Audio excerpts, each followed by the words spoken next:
देखिए proportion ratio की तरह ही है, बस क्या होता है कि दो रेशो को इक्वल रखकर हम प्रपोर्शन बोल देते हैं। अगर हमें प्रपोर्शन का चैप्टर सपोज प्रपोर्शन हमने नहीं भी पढ़ा लेकिन हम लोगों को रेशो आता है तो हम इसके क्वेश्चन 90% हम तब भी कर सकते हैं।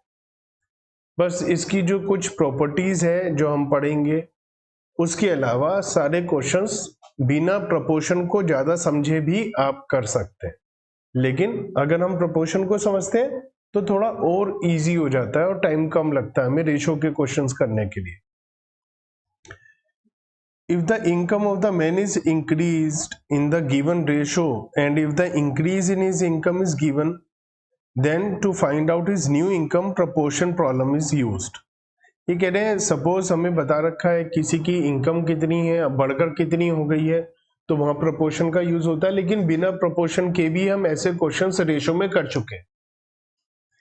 Again if the age of 2 men is given in ratio and if the age of 1 man is given, तो दूसरे का निकाल सकते हैं। ये भी हम बिना प्रोपोर्शन के निकाल सकते हैं, लेकिन प्रोपोर्शन से थोड़ा इजी हो जाता है। कैसे, ऐसा समझते हैं। ये जो बात देखिए, दो लोगों की एज का रेशो हमें दिया है और एक की एज दिया है, तो हम कैसे निकालेंगे इसको समझते हैं। मान लिया दो रेशो हैं, एक है रेशो ए और बी, एक है रेशो सी और डी, और ये दोनों रेशो इक्वल है। अगर ये दोनों रेशो आपस में इक्वल हैं तो हम इसे ऐसा कह सकते हैं a upon b is equal to c upon d, क्योंकि ए रेशो बी को ए अपॉन बी भी हम लिख सकते हैं। और हमें पता है क्रॉस मल्टीप्लीकेशन होता है, तो हम इसे कह सकते हैं A D equal to B C. तो जब भी कोई दो रेशो आपस में ए बी सी डी, चार टर्म है रेशो की, दो रेशो आपस में इक्वल है, तो हमेशा ए डी बी सी के इक्वल होगा। अब हमें क्या बता रखा है, मान लिया मिस्टर ए है और मिस्टर बी है, इन दोनों की एज का रेशो 3:2 है। दोनों की एज का रेशो 3 और 2 है, और हमें बता रखा है कि मिस्टर बी की एज 40 इयर्स है। अब हम with the help of proportion इस क्वेश्चन को बहुत आराम से सॉल्व कर सकते हैं। कैसे, जब हमें पता है ए और बी की एज का रेशो 3:2 है रेशो, तो उनकी एक्चुअल एज भी इसी रेशो में होगी। और एक्चुअल ये ए हो गया, ये बी हो गया, सी और डी। अब हमें ए और बी की एक्चुअल एज ही लिखनी है और हमें ए की एज नहीं पता, मान लेते हैं उसकी ए की एज हमने एक्स से लिख ली, और डी की एज मतलब बी की एक्चुअल एज वो हमें क्वेश्चन में क्या दिया है 40। तो हमें पता है ए और डी की मल्टीप्लाई होती है, बी और सी की मल्टीप्लाई होती है, तो 3 × 40 इक्वल टू 2 × x, तो x इक्वल टू हो जाएगा 3 × 40/2, दैट इज 60 ईयर्स। तो हमें पता चल जाएगा कि अगर b की एज 40 ईयर्स है तो a की एज 60 ईयर्स होगी, क्योंकि 60 और 40 ईयर्स का रेशो 3 और 2 ही आता है।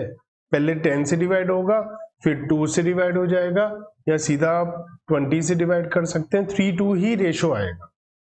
तो रेशो एक्चुअल रेशो जो है और एब्सोल्यूट फिगर मतलब जो एज है उसका रेशो तो वही आएगा ना। तो ये प्रपोर्शन की हेल्प से हम लोग ये काम कर सकते हैं। तो we can find out the age of another man by proportion. An equality of two ratio is called proportion. दो रेशो की इक्वालिटी क्या कहलाती है, proportion. Four quantity a B C d को प्रोपोर्शन में अगर हम कहते हैं तो क्या कहते हैं, a ratio b is equal to c ratio d, जिसे हम ऐसा भी लिख सकते हैं, a ratio b equal to की जगह 4 डॉट लगा करके भी हम इसको लिख सकते हैं। इसे बोलते हैं a ratio b is proportionate to c ratio d, ऐसा भी हम कह सकते हैं। The quantities A, B, C, D are called terms of the proportion। ये A, B, C, D क्या है, terms. A, B, C, D क्या है, टर्म्स, तो 4 टर्म है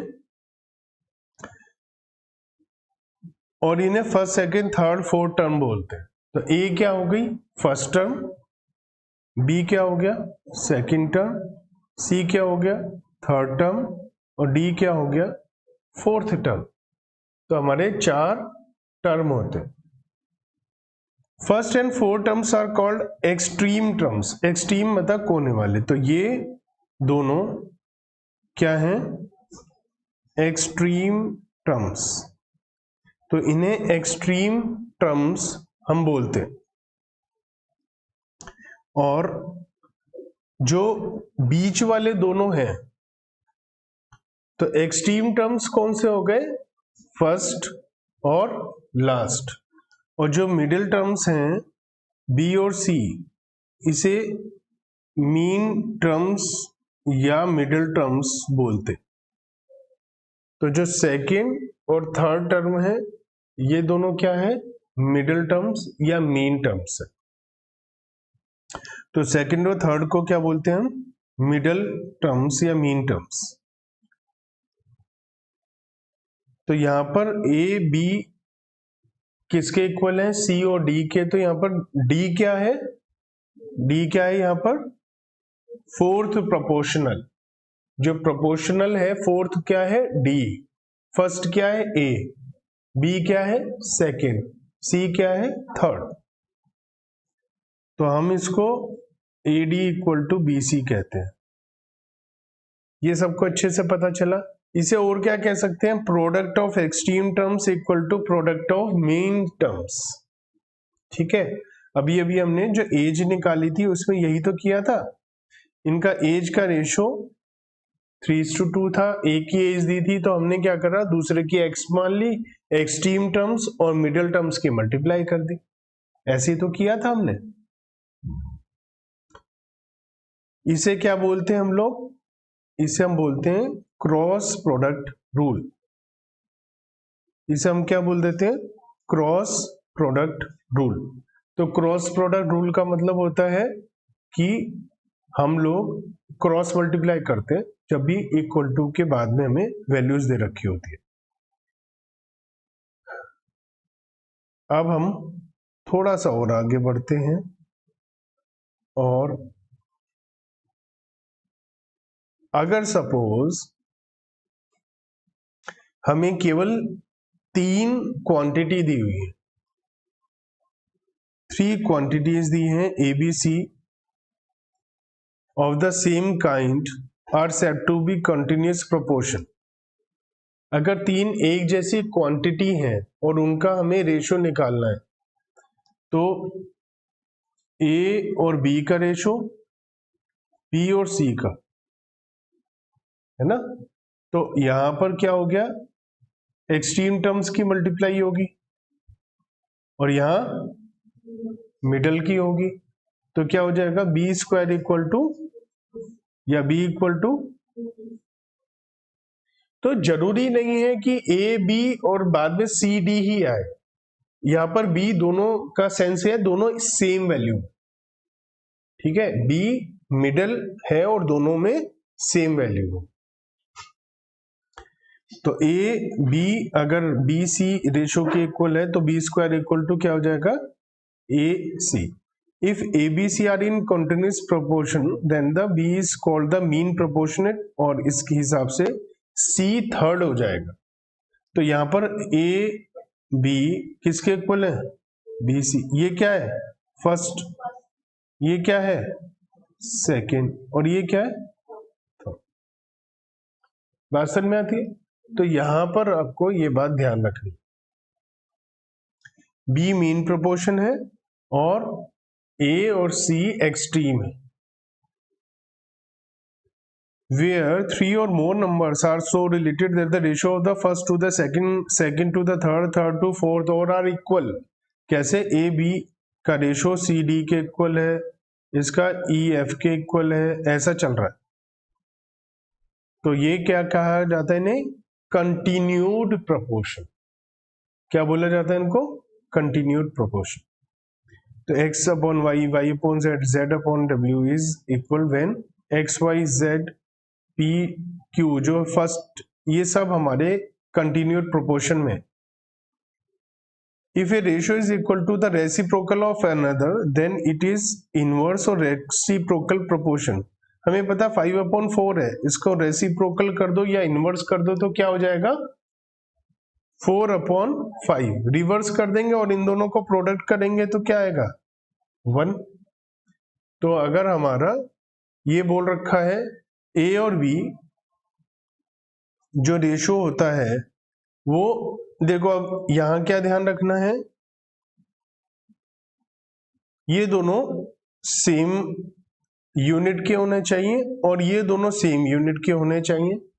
चारों के चारों सेम यूनिट के होना जरूरी नहीं है। मतलब जैसे मिस्टर ए और बी का सैलरी का रेशो 3:4 है, ठीक है, और सीओडी की एज 45 एंड 60 ईयर्स है, ये एज का रेशो भी 3:4 है। तो हम ये कह सकते हैं कि ये प्रोपोर्शन में, आप ये नहीं बोल सकते कि ये सैलरी है रुपीज में, अगर सैलरी इनकी 3 लाख है और 4 लाख है तो ये सैलरी रुपीज में, ये एज में, तो हम प्रोपोर्शन नहीं कर सकते, कर सकते हैं। बस एक बात ध्यान रखना कि प्रोपोर्शन में 2 रेशो होते हैं। जो पहला वाला पार्ट है रेशो का लेफ्ट हैंड साइड पे A:B, वो सेम यूनिट होनी चाहिए। जो राइट हैंड वाला पार्ट है C:D, वो भी सेम यूनिट होनी चाहिए आपस में। चारों सेम यूनिट होना जरूरी नहीं है, ठीक है। इसके कुछ फीचर्स हैं, वो फीचर क्या है वो देख लेते हैं कि A:B और B:D इक्वल है तो हमारा क्या होता है AD = BC है, तो हम पहले भी बात कर चुके हैं। एक्सट्रीम टर्म्स AOD है, B और C मीन टर्म्स है, ये भी हम बात कर चुके हैं। Product of extreme equal to product of means, cross product rule होता है, ये भी हमने बात कर लिया है। Continuous proportion A/B = B/C = C/D, ये भी हमारा कंटिन्यूस प्रोपोर्शन होता है। Same kind in proportion all the terms need not be of same kind, A/B same kind होना चाहिए, C/D सेम काइंड होना चाहिए, ठीक है। A/B/C अगर कंटिन्यूड प्रोपोर्शन में तो हम क्या बोल सकते हैं A/B = BC, मतलब A/B = B/C, मतलब B² = AC, ठीक है। ये भी हमने देख लिया है। और अब हम एग्जाम्पल की बात करते हैं। Find the value of x, अगर ये दिया हुआ है 5/3 x और 5/2 और 5/4, तो प्रोडक्ट किसका होगा एक्सट्रीम टर्म्स का, तो 5/3 × 5/4 और मीन टर्म्स का x × 5/2, तो यहां से x की वैल्यू आ जाएगी, ठीक है। तो कोई टेंशन इसमें। तो यहां पर फोर्थ प्रोपोर्शन निकालना है, तो 2/5 ये A हो गया, 3/7 ये B हो गया, 6 ये C हो गया, D हमें निकालना। तो इसे चाहे X मानो, इसे चाहे आप मानो कि ये D है, उससे फर्क कुछ नहीं पड़ता है। एक्सट्रीम टर्म्स की मल्टीप्लाई होगी, मिडिल टर्म्स की मल्टीप्लाई होगी, D = हो जाएगा 3/7 × 6 × 5/2। ये जो 2/5 है जब ये इक्वल टू के उधर जाएगा तो पलट जाएगा, मल्टीप्लाई वाली चीज डिवाइड हो जाती है, डिवाइड वाली मल्टीप्लाई हो जाती है, प्लस वाली माइनस हो जाती है, माइनस वाली प्लस हो जाती है। ये आपने 4th 5th class 3rd class में सीखा होगा। तो ये हो गया, तो कितना आ गया 45/7, यही आंसर है। ये एग्जाम्पल नंबर 3 है। एग्जाम्पल नंबर 14, सॉरी वो 13 था, ये 14। इसमें पूछा है मीन प्रोपोर्शन क्या है। अब जो मीन प्रोपोर्शन है इन दोनों के बीच में, तो A और A की है 2 वैल्यू दी हुई है, तो इसका मतलब ये क्वेश्चन इसका है। अब ये दिया है 2.25 और ये दिया है 0.16 और ये हमें पता है कि b है, तो b square equal to AC होता है, तो b equal to under root 2.25 into 2.25 into 0.16 और इसका अंडर रूट हो जाता है 0.6, तो b की वैल्यू आ जाएगी, b का आंसर आ जाएगा 0.6। इसी टाइप से एग्जाम्पल नंबर 15 है जो कहता है कि थर्ड प्रोपोर्शन निकालिए। अब ये दो दिए हुए हैं, अब ये बात ध्यान रखना, ये मीटर है ना, अब ये मीटर है, अब ये दो दिए हैं, थर्ड पूछा है, तो इसका मतलब 2.4 मीटर ए हो गया, 960 सेंटीमीटर बी हो गया, 960 सेंटीमीटर बी हो गया और सी पूछा है हमसे। अब देखो भैया ये तो दोनों सेम करने पड़ेंगे आपको, है ना, तो इसका मतलब आप 1 मीटर में कितने सेंटीमीटर होते हैं, 100,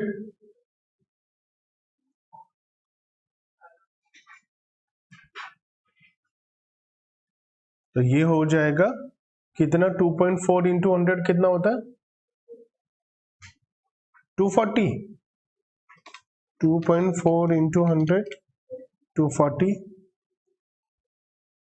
960, 960 एक्सट्रीम टर्म्स की मल्टीप्लाई कर दो और मिडिल टर्म्स की मल्टीप्लाई कर दो, तो 240 into C equal to 960 into 960 और C equal to 960 into 960 upon 240। तो कोई आंसर निकाले तो मुझे बताए कि क्या आंसर आ गया है, मुझे आपकी आवाज सुनाई दे जाएगी।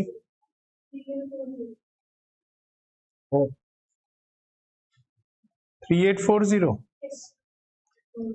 तो ये आ गया हमारा थर्ड प्रोपोर्शन। तो ये याद रखना, ये सेंटीमीटर में आया है।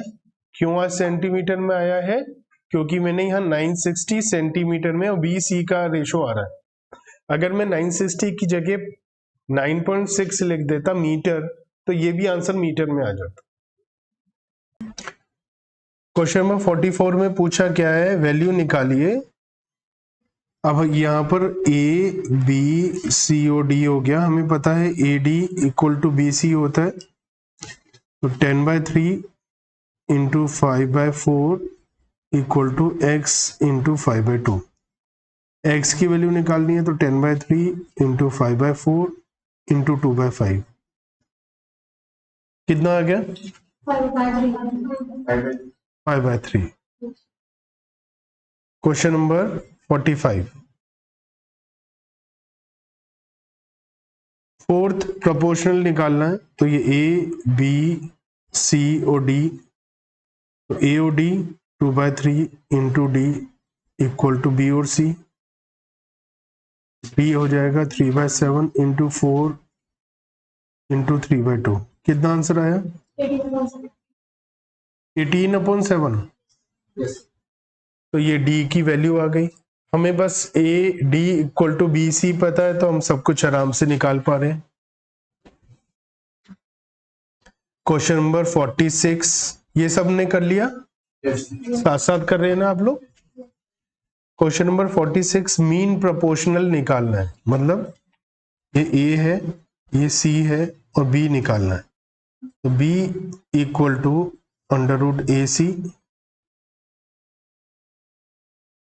1.25 इंटू 1.8, इसका रूट निकाल लेते हैं 1.5। तो ये हो गया क्वेश्चन नंबर 46 का है कि सिंप्लीफाई करिए रेशो, और रेशो में दिया हुआ है तो ए और डी की मल्टीप्लाई होती है और बी और सी की। तो सॉल्व करके क्या आ जाएगा? 6/5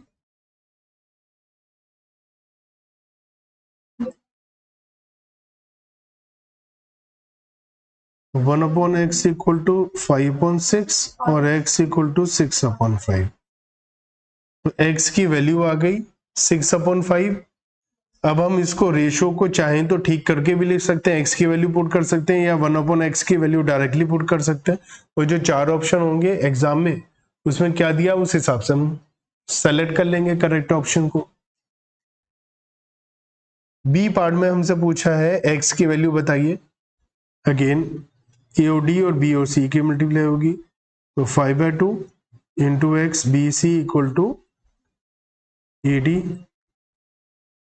एक्स की वैल्यू हो जाएगी 10/3 इंटू 5/4 इंटू 2/5। तो 10/6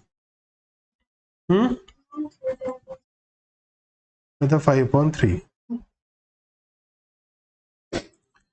तो प्रोपोर्शन में कौन से नंबर नहीं है? 6, या तो यही है ए और डी की मल्टीप्लाई करो और ये दोनों सेम होने चाहिए। क्या सेम है?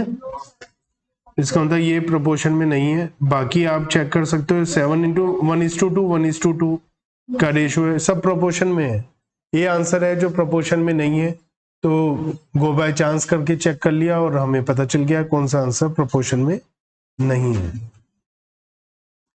If two numbers such that mean proportion between them is 18 and third proportion between them is 144, तो हमसे पूछा है कि क्या होगा।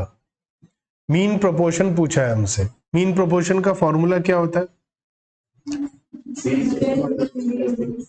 गो बाय चांस करो।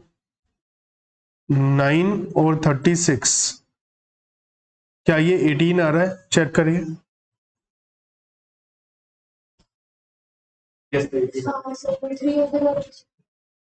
18 आ रहा है। And third proportional between them is 144।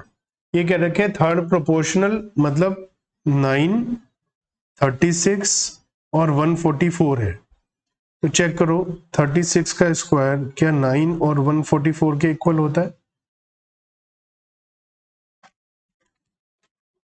ये 1296 है, ये भी 1296 है।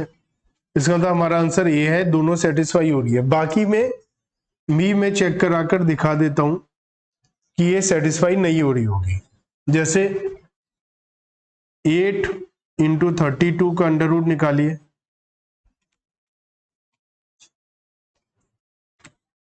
क्या आ रहा है? 16। लेकिन हमारा तो 18 आना चाहिए, तो यही सेटिस्फाई होगा, बाकी और कोई सेटिस्फाई इसमें नहीं होगा। ठीक है, तो 4 ऑप्शन दिए होते हैं, उसमें से भी हमें देखकर बहुत सारे आंसर निकालने होते हैं। 50 क्वेश्चन में क्या बोला है? मीन प्रोपोर्शन बताइए 24 और 54 का। तो 24 54 का अंडर रूट निकाल दीजिए, तो कितना आया? 36। रेशो निकालना है थर्ड प्रोपोर्शनल 12 और 30 का थर्ड प्रोपोर्शनल निकालो, इन दोनों का मीन प्रोपोर्शनल निकालो, फिर उनका रेशो निकालो। तो पहले हम थर्ड प्रोपोर्शनल निकालते हैं 12 और 13 का। 12, 30 और सी। ठीक है, बी स्क्वायर इक्वल टू ए सी होता है, बी है 30 स्क्वायर इक्वल टू 12 सी। तो सी की वैल्यू क्या आ गई? सॉल्व करके बताइए।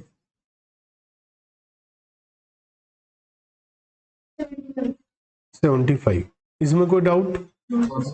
मीन प्रोपोर्शन चाहिए इसका, तो ये ए है और ये सी है। B equal to under root a c, क्या आया? 15। 75 और 15 का रेशो क्या होता है? क्या ऑप्शन है 5:1?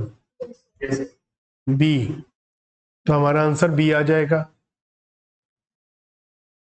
What must be added to each of the number to make them proportional? क्या ऐड करेंगे प्रोपोर्शन में हो जाए? कोई बात नहीं, टेल एंड हिट मेथड लगा लो। 10, 18, 22 और 38 है। मान लिया इस सब में 5 ऐड कर दो, तो ये हो जाएगा 15, 23, ठीक है, 27 और मेरे ख्याल से ये प्रोपोर्शनेट नहीं है, या है बताओ? नहीं है, आपस में इनका रेशो सेम नहीं है, तो ये तो गलत हो गया। 2 है दूसरा ऑप्शन।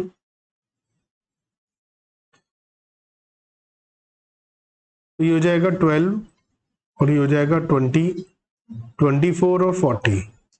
इसे अगर हम 2 से डिवाइड कर दें तो ये भी 12 और 20 होता है, दोनों सेम है, इसका तो आंसर भी आ गया हमारा। ठीक है, प्रोपोर्शनेट बनाने के लिए हमें, या आपको लग रहा है ये क्या हो गया, तो इसे ऐसा समझ लो, ए बी सी डी, तो A D equal to B C होना चाहिए ना। तो 12 इंटू 40 इक्वल टू 20 इंटू 24, ये इक्वल आ जाएगा, तो इसका मतलब ठीक है प्रोपोर्शन में, और इक्वल आ रहा है। 480 480 आ रहा है दोनों, ठीक है, क्लियर, कोई टेंशन? ये इक्वल आना चाहिए, और किसी को ऐड करके इक्वल नहीं आएगा, क्लियर।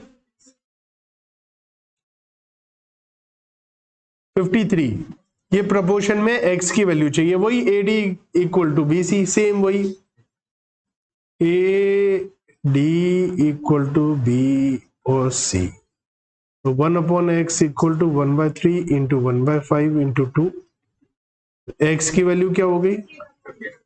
15/2, 15/2, 15/2, ए आंसर आ गया। देखिए x की वैल्यू चाहिए, तो मैंने x को रेसिप्रोकल ऑफ x मतलब पलट दिया, तो इसे भी पलट दिया, तो आंसर आ जाएगा, ठीक है। कोई टेंशन? No, sir. आगे बढ़े, Yes. किसी को टाइम तो नहीं चाहिए इसमें? और क्वेश्चन नंबर 54, थर्ड प्रोपोर्शनल चाहिए हमें। तो क्या होता है हमारा? बी स्क्वायर इक्वल टू, या b equal to under root a c, यही तो होता है। तो अब हमें थर्ड प्रोपोर्शनल चाहिए, और हमें दिया हुआ क्या है? इन दोनों के बीच में चाहिए, तो यहां से निकाल लेते। हमें ए और बी दिया हुआ है, फॉर्मूले में रखा ए प्लस बी, ये दिया इसका whole square equal to a square minus B square into c, ठीक है। अब इसे सॉल्व करा आपने, तो ये क्या हो गया?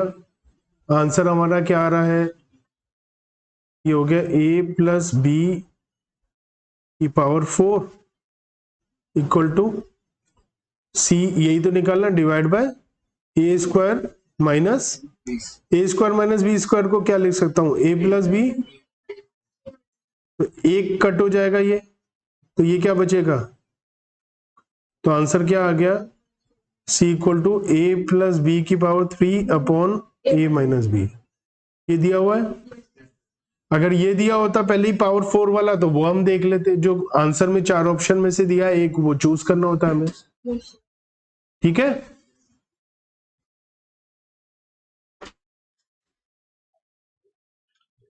अब हम देखते हैं इसकी कुछ प्रॉपर्टीज होती है, तो वो प्रॉपर्टीज कैसे काम करती हैं, और उसके ऊपर हमारे क्वेश्चन किस टाइप से आ जाते हैं।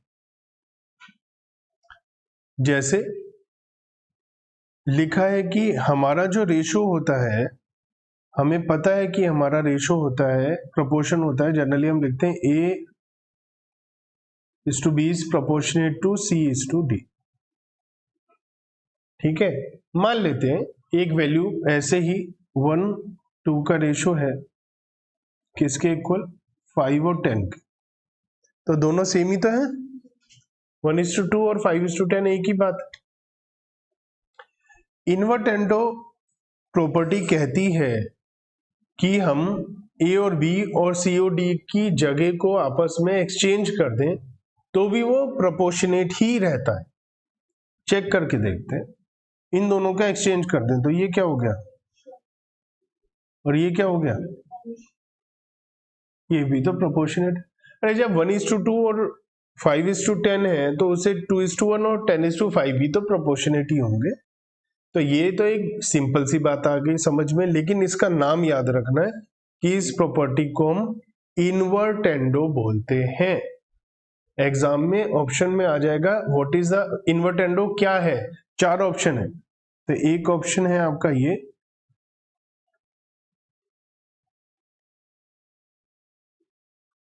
एक ऑप्शन है ये,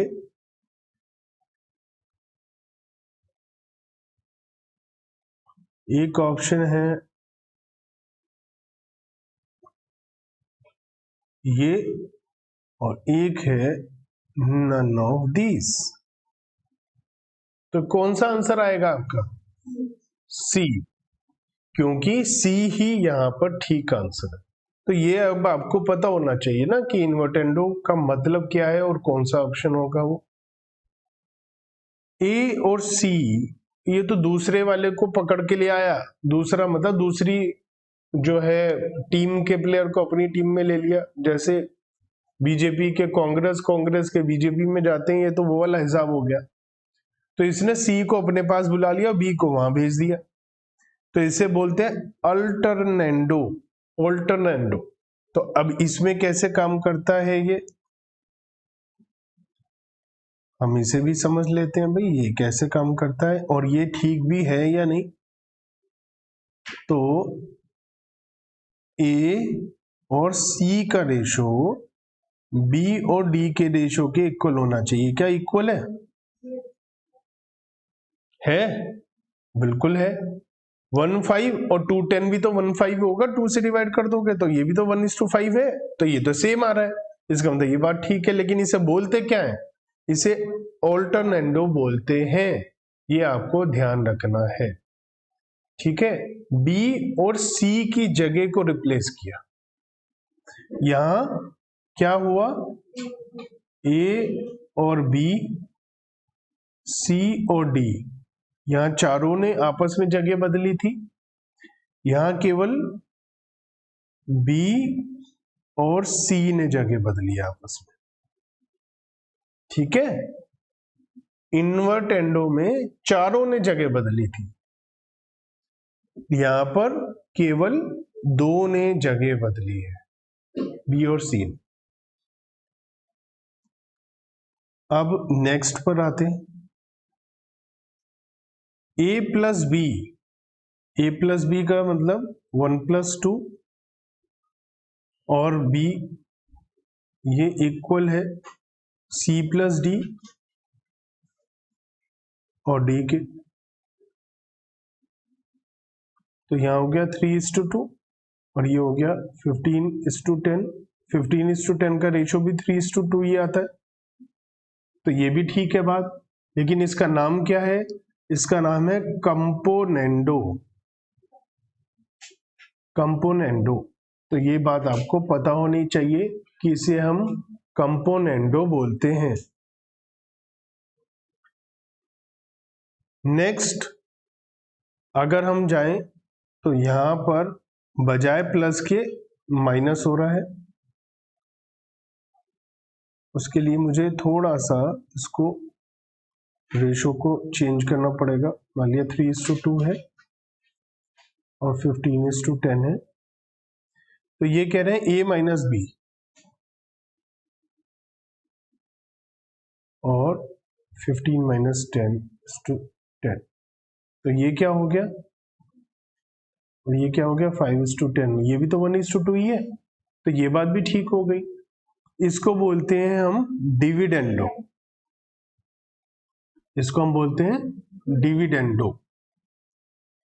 अब दोनों ही एक साथ काम कर दिया, ए प्लस बी और ए माइनस बी और सी प्लस डी, सी माइनस डी, तो दोनों काम हो गए। तो इसे क्या बोलते हैं, कंपोनेंडो एंड डिविडेंडो। तो क्या होगा कंपोनेंडो एंड डिविडेंडो, इसमें देखते हैं। तो ये हो जाएगा 3+2 रेशो 3-2, ये होना चाहिए 15+10 और 15-10, ठीक है। तो 5:1 और ये हो गया 25 और 5, 25 और 5 भी 5:1 ही होता है, तो ये बात भी ठीक हो गई। ये कंपोनेंडो एंड डिविडेंडो है, इसमें दोनों चीजें एक साथ आ गई। अब है ए और सी और बी और डी को ऐड कराना, मतलब कि जो फर्स्ट टर्म थी दोनों की, उन दोनों को ऐड कराए और एंड वाली दोनों को ऐड कराए, फर्स्ट वाली दोनों एंड वाली दोनों, इसे अडेंडो बोलते। तो कैसे चलेगा चेक करके देखते हैं। तो हमने फर्स्ट वाली दोनों को ऐड करा, तो 3+15, बाद वाली दोनों क्या करा, 2+, ये तो है A+C और B+D, है ना। तो ये क्या आ गया 18, और ये क्या आ गया, इन दोनों का रेशो क्या आ गया, वही तो था। तो इसका मतलब इनका रेशो वही आता है जो पहले था, इसे क्या बोलते हैं, अडेंडो, ठीक है। और एक और होता है, उसके लिए मुझे थोड़ी सी इसकी वैल्यू को, मान लिया ये है 15, 10 और 3, 2, ये कह रहा है A-C, पिछली बार प्लस किया था ना, इस बार माइनस, तो 15-3 और ये 10-2, तो 12 और 8, तो क्या रेशो हो गया 3:2, तो वही आ रहा है, इसे क्या बोलते हैं, सबस्ट्रेंडो। तो ये हमारी 7 मेन प्रॉपर्टीज है, इसके ऊपर क्वेश्चन आ सकता है एग्जाम में, एमसीक्यू बेस्ड। हम लोगों को वो देखना होगा, ध्यान से समझना होगा। और यहाँ लिखा है A:B, C:D, E, F, ये सब ऐसा दिया है, तो हम पहले वाले सब और बाद वाले सबको ऐड कर सकते हैं। तो ये प्रॉपर्टीज है, इन प्रॉपर्टीज को हमें क्वेश्चन पर लगाना है। क्वेश्चन नंबर 55 देखिए क्या कह रहा है। Question number 55,